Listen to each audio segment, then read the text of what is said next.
এর জন্য আল্লাহ রাব্বুল আলামিন সময়ের গুরুত্ব বোঝালেন, ওয়াল আসর ইন্নাল ইনসানা লাফি খুসর, মানুষ ক্ষতির মধ্যে ডুবে আছে।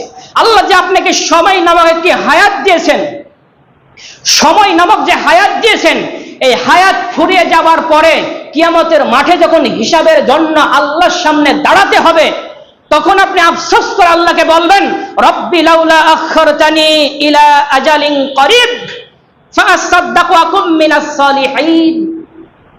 হে আল্লাহ, আমি ভুল করেছি, আমাকে আবার সময় দিন কিছুকাল, আমি দুনিয়ায় যাব, ফাআসাদদাকু, সাদাকা করব, যাকাত দিব, দান করব, ওয়া কুম মিনাস সালিহিন, নেককার ব্যক্তিদের সঙ্গী হব, বাতিলের সঙ্গী হব না, তগুদের সঙ্গী হব না, যারা বেনামাজি মুরতাদ তাদের সঙ্গী হব না, যারা মূর্তি পূজাকে সমর্থন করে তাদের সঙ্গী হব না, মিনাস সালিহিন, নেককার সঙ্গীদের, নেককারদের সঙ্গী হবে। এটা আপনি আল্লাহর সামনে বলবেন, কোন দলের নাম করে বলবেন না, আপনি সেদিন কোন ব্যক্তির নাম করে বলবেন না, সেদিন বলবেন মিনাস সালিহিন, নেককার ব্যক্তিদের সঙ্গী হব, দান করব, আমাকে আবার দুনিয়াতে পাঠান।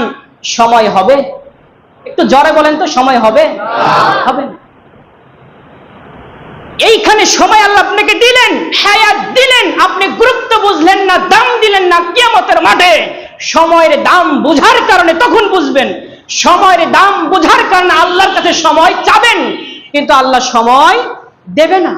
এর জন্য আল্লাহ রাসূল সাল্লাল্লাহু আলাইহি ওয়াসাল্লাম বলেন, তোমরা 5টি জিনিস চলে যাবার পূর্বেই তার কদর করো, তার গুরুত্ব তোমরা বুঝো। 1 নম্বর, মরণের পূর্বেই তোমার হায়াতকে তুমি কদর করো, তার গুরুত্ব বুঝো, মরণের পূর্বেই তোমার সময়ের গুরুত্ব বুঝো। 2, অসুস্থতার পূর্বে সুস্থতার নিয়ামত যা আল্লাহ তোমাকে দিয়েছে এর গুরুত্ব বুঝো। 3, ব্যস্ত হওয়ার পূর্বেই অবসর সময়ে বসে আছো, অবসর সময় গেম, ক্লামবট, ফ্রি ফায়ার, পাবজি, কত রকমের কাজ করে ইউটিউব, ফেসবুক, অযথা ইবাদত, নগ্ন গান শুনছো, কত সময় কাটিয়েছো। ব্যস্ত তার পূর্বে অবসর সময়কে কাজে লাগাও। 4, বৃদ্ধ হওয়ার পূর্বে যৌবনকালকে কাজে লাগাও। যুবক, তুমি যৌবনের রক্ত গরম রয়েছে, কত কি করছো, নেতার পিছনে ছুটে নেতা যা বলছে তাকে গুম করতে হবে, তাকে হত্যা করতে হবে, আকবাস দেখছো না, একটা মানুষকে অন্যায়ভাবে হত্যা করছো তুমি রক্তের গরমে, কত কি করলা। যখন বৃদ্ধ হয়ে যাবে তখন এই শক্তি, রক্তের গরম থাকবে না। এর জন্যই বলছেন, বৃদ্ধ হওয়ার পূর্বেই তোমার যৌবন কালকে তুমি বুঝো, তুমি গুরুত্ব বুঝো। 5, দরিদ্র হওয়ার পূর্বেই তোমার সম্পদের গুরুত্ব বুঝো। দরিদ্র হওয়ার পূর্বেই, যে কোনো সময় আপনি দরিদ্র হতে পারেন। আজকে আপনি কোটিপতি, কালকে পথের ভিখারি হতে পারেন।